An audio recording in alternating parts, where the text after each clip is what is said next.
ഭക്തിതാ ജഗദംബേ പ്രേമം താ ജഗദംബേ.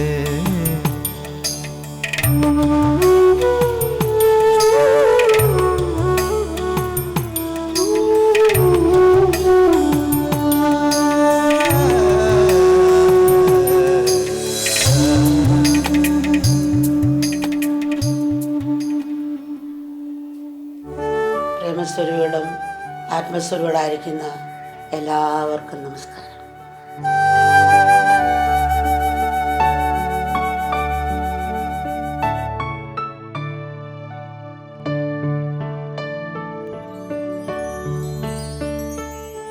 പ്രകൃതിയിലെ ആയിരം ഘടകങ്ങളുടെ നിരന്തരവും നിസ്വാർത്ഥമായ പിന്തുണയും അനുഗ്രഹവും കൊണ്ടാണ് മനുഷ്യൻ്റെ ജീവൻ നിലനിൽക്കുന്നത്.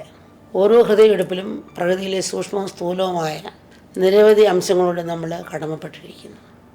ഈ ബോധമുദിച്ചാൽ ഓരോ ശാസ്ത്രത്തിലും എല്ലാത്തിനെയും നന്ദിപൂർവ്വം സ്മരിക്കാൻ നമുക്ക് പ്രയാസമുണ്ടാവില്ല. ഒന്നിനെക്കുറിച്ചും പരാതിയോ പരിഭവമോ ഇല്ലാത്ത നന്ദി നിറഞ്ഞ ഹൃദയം തികഞ്ഞ മനോപക്വതയുടെ ലക്ഷണമാണ്. സമൂഹത്തിൻ്റെ പുരോഗതിയുടെയും താളലയത്തിൻ്റെയും നെടുന്തൂണ് കൂട്ടായ്മയാണ്. ദൈനംദിന ജീവിതത്തിലും ഈ തത്വത്തിൽ നമുക്ക് ജീവിക്കാൻ കഴിയണം. എന്നാൽ ഇന്ന് സമൂഹത്തിൽ കാണുന്നത് സ്വാർത്ഥതയും ഒറ്റപ്പെടലുമാണ്. ഇത് പറയുമ്പോൾ നമ്മൾ ഒരു സംഭവം ഓർക്കുകയാണ്. എല്ലാ വർഷവും നമ്മൾ യാത്ര പോകുമല്ലോ, വടക്കേ ഇന്ത്യ യാത്രയ്ക്ക് പോവുകയാണ്. അപ്പോൾ യാത്ര പോകുമ്പോൾ ഒരു 600 പേര് ഒക്കെ കാണും. ഇപ്പോൾ ഈ 600 പേരും ഒന്നിച്ചങ്ങ് പാത്രം വെച്ചിരിക്കുകയാണ്. മിക്കപ്പോഴും പാത്രങ്ങൾ നഷ്ടപ്പെട്ടു പോകും. യാത്ര പോകുമ്പോൾ ഞാൻ പറയാം, അവരവരുടെ പാത്രം അവരവരുടെ കയ്യിൽ പേരെഴുതി ഒട്ടിക്കണം. അപ്പോൾ അവരവരുടെ പേരെഴുതി കൊടുത്തു കഴിഞ്ഞാൽ പ്രശ്നമില്ലല്ലോ. അവരവരുടെ പാത്രം ചോറ് വിളമ്പാൻ നേരത്ത് ആദ്യം കൊണ്ട് കൊടുക്കണം. ചോറ് വിളമ്പി ഞാൻ അമ്മയെ കൊടുക്കുന്നു. ഞാൻ തന്നെ ആ പേരുള്ള എടുത്തിട്ട് ഞാൻ വിളിക്കും, ഇത് പേരുകാർ വരും അങ്ങനെ കൊടുക്കാൻ എനിക്ക് ഒത്തിരി ബുദ്ധിമുട്ട്. എല്ലാത്തിനും പേര് നോക്കി വായിച്ച് വേണം വിളിച്ച് കൊടുക്കണ്ടേ. അപ്പോൾ ഇവരെന്ത് ചെയ്ത് കയ്യിൽ സൂക്ഷിക്കാതെ പേരെഴുതി സഞ്ചിയിലാക്കി ഒന്നിച്ച് കെട്ടിക്കൊണ്ടുപോയി. അപ്പോൾ നമ്മൾ എവിടെയെങ്കിലും ഉച്ചയ്ക്ക് ഇറക്കുന്ന സ്ഥലമാകല്ലോ.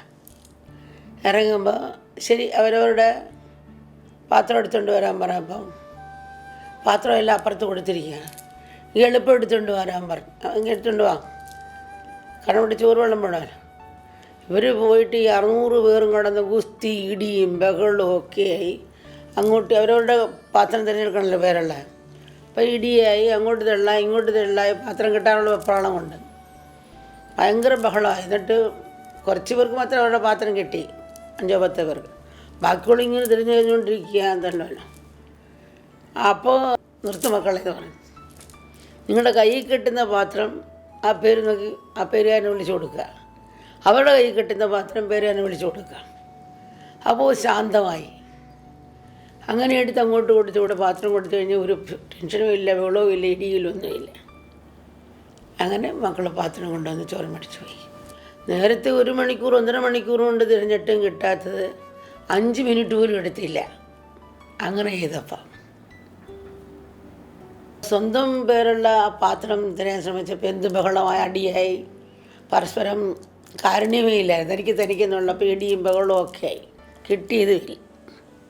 ഇതുപോലെ എനിക്ക് ഞാൻ എന്നുള്ളൊരു ചിന്താഗതി വരുമ്പോൾ അവിടെ ടെൻഷനായി, ബഹളമായി, നേടാൻ പറ്റുന്നോ അതുമില്ല. പരസ്പരം സഹായിക്കാൻ തുടങ്ങിയപ്പോൾ അവരെ തന്നെ സഹായിക്കുകയായിരുന്നു. അതോടൊപ്പം മറ്റുള്ളവർക്ക് സഹായമായി. ഇവരങ്ങോട്ട് കൊടുത്തപ്പം മറ്റേ ഇങ്ങോട്ട് കൊണ്ടു തന്നു, അവരുടെ കിട്ടിയപ്പോൾ ഇങ്ങോട്ട് കൊണ്ടു തന്നു, ഇവർ കിട്ടിയപ്പോൾ അങ്ങോട്ട് കൊടുത്തു. ഇങ്ങനെയുള്ള കൂട്ടായ്മയിലാണ് ജീവിതത്തിൻ്റെ വിജയവും ഇരിക്കുന്നത്. അങ്ങനെയുള്ള പാഠങ്ങളാണ് നമ്മൾ പഠിക്കുകയും ചെയ്യേണ്ടത്. ഈ പാഠം നമ്മുടെ ജീവിതത്തിൽ എപ്പോഴും മക്കൾ ഓർക്കണം. ഒറ്റപ്പെട്ട ദീപമല്ല, ഒരു ശൃംഖലയുടെ കണ്ണിയാണ്. അപ്പോൾ അവർ മാറി നമ്മൾ മാറുന്ന നടക്കില്ല. അവർ മാറിയില്ലെങ്കിൽ നമ്മൾ മാറിയാൽ ആ ഒരു മാറ്റം കൊണ്ടുവരാൻ സാധിക്കും. ചെറിയ അപ്പോൾ അത് നമ്മുടെ മക്കൾ കണ്ട് പഠിക്കുന്നു, മക്കൾ ചെയ്യുന്ന അവരുടെ മക്കൾ പഠിക്കുന്നു. നമുക്ക് നേട്ടത്തിന് വേണ്ടിയാണ് സാർത്ഥയുടെ ഭാവം സ്വീകരിക്കുന്നത്. നേട്ടം ഉണ്ടാകുന്ന തെറ്റില്ല, പണം സമ്പാദിക്കുന്ന തെറ്റില്ല, മറ്റെന്ത് സമ്പാദിക്കുന്ന തെറ്റെന്ന് നമ്മൾ പറയുന്നില്ല. കാരണം ഭൗതികരാണ്. ഇവിടെ മക്കളുണ്ട്. ഈശ്വരൻ നിന്ന് ആരോഗ്യം നമുക്ക് വെച്ച് നമ്മൾ ഉപയോഗിച്ച് ജീവിക്കുന്നു. കുറച്ചെങ്കിലും മറ്റുള്ളവരെ സഹായിക്കുക, എന്തെങ്കിലും സഹായിക്കാൻ മനസ്സുണ്ടാകാം. ആ ഒരു ഭാവം അതാണ് നമ്മൾ വളർത്തിയെടുക്കേണ്ടത്. അപ്പം ആ കാരുണ്യമുള്ള ഹൃദയത്തിൽ ഈശ്വരൻ്റെ കൃപയ്ക്ക് പാത്രമാണ്. ഇപ്പം എന്ത് കിട്ടിയാലും എനിക്ക് എന്നോട് കൂട്ടിയിടുക. ചില വീട്ടിൽ അമ്മ പോകുമ്പോൾ കാണാം 40 വർഷം മുമ്പേ താൻ കളിച്ച പാവകളോട് ഇരിക്കുക. ഈ പാവം മേടിക്കാൻ പൈസയില്ലാത്ത എത്രയോ കുഞ്ഞുങ്ങളുണ്ട്. ഇതുപോലെ മറ്റുള്ളവരുടെ പാവം കാണുമ്പോൾ അയ്യോ എനിക്കൊരു പാവം അതുപോലെ കിട്ടിയെങ്കിൽ നമ്മൾ കരയുന്ന പിള്ളേരുണ്ട്. മറ്റൊരു പാവപ്പെട്ട കൊച്ചു വന്നാൽ അതിനടുത്ത് കൊടുക്കില്ല ചില വീടുകളിൽ. ജീവിതത്തിൽ നമ്മൾ നന്ദിയുള്ളവരാകണം. നമ്മളെ വളർത്തി പരിപാലിച്ച് ഈ സ്ഥിതിയിലെത്തിച്ച ലോകത്തോടും അതിൽ സകല ജീവജാലങ്ങളോടും നമുക്കൊരു കടപ്പാടുണ്ട്. ഈ ഭൂമി നമുക്ക് അമ്മയാണ്, ഈ പ്രകൃതി നമുക്ക് അമ്മയാണ്. ആ അമ്മയോടുള്ള കടമ നമ്മൾ മറക്കരുത്. കഷ്ടപ്പെടുന്ന സഹോദരി സഹോദരന്മാരുടെ വിളി കേൾക്കാതെ പോകരുത്. അവർക്ക് ആശ്വാസമേകാൻ നമ്മളാകുന്നത് നമ്മൾ ചെയ്യണം. ദുഃഖിതർക്ക് ആശ്വാസമേകാൻ വലിയൊരു പദവിയുടെ പണത്തിൻ്റെയോ ആവശ്യമില്ല. സ്നേഹപൂർണമായ ഒരു വാക്ക്, കാരുണ്യത്തോടുള്ള ഒരു നോട്ടം, ചെറിയ സഹായം, അവ തന്നെ നമ്മുടെ മറ്റുള്ളവരുടെയും ജീവിതം പ്രകാശപൂർണ്ണമാക്കും. എന്ത് നേടാൻ കഴിഞ്ഞു എന്നുള്ളതല്ല, എന്ത് കൊടുക്കാൻ കഴിഞ്ഞു എന്നുള്ളതാണ് ജീവിതത്തിൻ്റെ മൂല്യം നിശ്ചയിക്കുന്നത്. ഒരു ജീവന് ഒരു നിമിഷമെങ്കിലും സന്തോഷം നൽകാൻ നമുക്ക് കഴിഞ്ഞാൽ അത്ര കണ്ട് നമ്മുടെ ജീവിതം ധന്യമാകും. സ്നേഹമെല്ലാം കൊടുക്കുന്നു, കിട്ടുന്നതിനെക്കുറിച്ച് ചിന്തിക്കുന്നേയില്ല. എല്ലാം സഹിക്കുന്നു, ഒരിക്കലും പരാതിപ്പെടുന്നില്ല. എല്ലാ ഭയത്തെ ഇല്ലാതാക്കുന്നു, എല്ലാ വൈരൂപ്യത്തെയും സൗന്ദര്യപൂർണ്ണമാക്കി തീർക്കുന്നു. സ്നേഹം എന്നത് അഭയമാണ്, ജീവിതത്തിൻ്റെ സൗന്ദര്യമാണ്. സ്നേഹം ജീവിതത്തിൻ്റെ വസന്തമാണ്. അതാണ് ജീവിതത്തിന് എന്നും പുതുമ നൽകുന്നത്.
സ്തുതിച്ചാൽ സ്തുതി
കര കാണാത്തൊരു കരുണ അലയിളകും നൻപിൻ പെരുമാ നിലയറിയാത്ത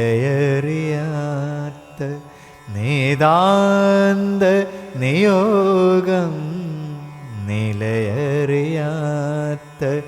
നിതാന്ത നിയോഗം അറിയുകയൻ ഗുരുവേ.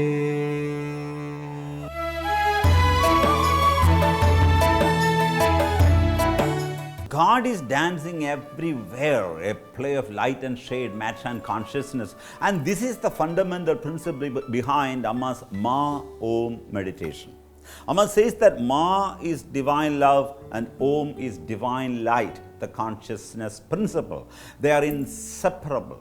In short, devoid of love, we are more dead than alive. For most of us, until we met Amma, love was just an occupation of the body, mind and emotions. We had our own ideas about love, but now we know that love is not an idea. Why? Because ideas can always change. We can replace one idea with another. An idea is born out of a certain thought process. If love is the result of a thought process, the beauty and novelty of that love will not last long. We know that almost all love affairs are memorable, intoxicating and beautiful in the beginning. In the initial stages of love, there is a certain degree of self-forgetfulness. The gap between I and you is minimal at that point. The identification is more with love and less with one's ego. Gradually, the gap widens, I and you become predominant and our love weakens. This is the general scenario with most love affairs and relationships. The beginning is always sweet. Soon, disharmony, discord, hurt feelings and pain surface. So love is neither an idea nor an act. Love is our being, which is supposed to spontaneously manifest through our doings. And true love cannot be logically analyzed or rationalized. In true love, our actions may not make any sense to others. The more we try to explain it, the more mysterious it becomes. Recently, I was talking to a young surgeon who was describing the complicated surgical procedures he performs. And he concluded by saying, you know, Swamiji, yes, our scriptures say the body is such a miserable and disgusting thing, it is just filth. A few moments after saying this, the doctor changed the topic. He started talking about his girlfriend and revealed how he couldn't bring his parents around to the idea of accepting her as their daughter-in-law. He became so emotional and told me, I can't live without her. See the contradiction in the doctor's attitude. First, he remarked on the repulsive nature of the human body. The next moment, he was talking about his beloved with so much excitement and emotion. And what does this mean? He says, you know, I can't live without her. It means love is something beyond the body. In reality, it doesn't see the body, its limitations, the ugliness, all the petty feelings. Love, whether it is ordinary or spiritual, transcends the human intellect and all its calculations. We get a glimpse of this in Amma's presence. Don't we forget ourselves when we are in Amma's lap, when Amma hugs us, when we do Pada Puja, Arati, etc. Mentally, we do a lot of planning and rehearsing before doing Pada Puja or the Arati. And there is a rehearsal, right? Now, before the Arati, you will be taken to a corner of the hall, and then there will be people to give you specific instructions, and you will be rehearsing, singing Om Jaya Jaya Jaya Janani, and then you have to rehearse, 10-15 times, and then the Pada Puja also similarly, you had a similar rehearsal. And we plan everything systematically, but when that moment comes, we get completely swept away. We forget ourselves, and all the planning and rehearsing go out of the window. The instructors or the guides tell you that you should be doing the arati in the clockwise direction, and then when you are in front of Amma, you do it in the anti-clockwise direction. And the guides, I mean the people who have guided you through, so they will make all sorts of ridiculous gestures to draw the people's attention, hoping to correct them.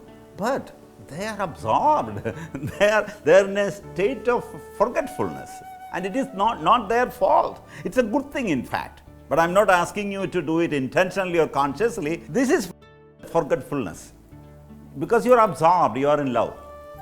So watching Amma during Darshan and Devi Bhava, people forget everything. See, we all know that the Devi Bhava begins around 7 p.m. and we sit there through the Devi Puja followed by the Devi Bhava. Arati, Amma giving darshan, listening to the bhajans, the ceremonies, etc. And time just passes.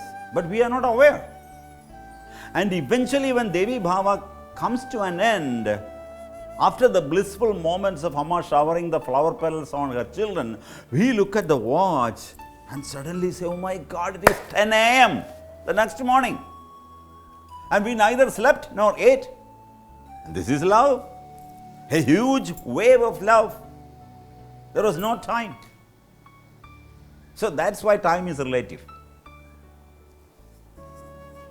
So I'm not asking you to do this, when you are doing serious work. In Amma's presence, it just happens spontaneously. This is true observation. Our minds spontaneously become aligned and attuned with Amma. And this type of observation, it leads us to meditation. So real observation will lead us to meditation, and through meditation, the love within us attains perfection. The purification of love is painful. It's not easy. The transformation will not take place overnight. However, whether our efforts are small or big, every bit of it will help us. Every bit is beneficial and it stays. As Lord Krishna says in the Bhagavad Gita, here means in this effort, in the path of spirituality, there is no loss of effort, nor is there any negative result. Even a little bit, a tiny bit of this knowledge, a little practice protects one from the most massive fear. So I'm concluding, from the perspective of society, individuals may have their rights and wrongs. Our belief systems, customs, and habits might be different from or even opposed to another. We are free to script certain matters in our lives in a particular manner and sequence it the way we want. However, that's not how the universe works. The universe does not give us much of a choice. It does not allow us to choose according to our whims and fancies the way we can choose from TV channels and select the programs we want to watch. The universe does not telecast different programs for different people. There is only one show for everyone, just one show. So the only way to align ourselves with God or the universe is to be selfless and surrender. May our most beloved Amma, the Supreme Sadguru, guide us along the path of divine love, selflessness, and self-surrender. Thank you so much.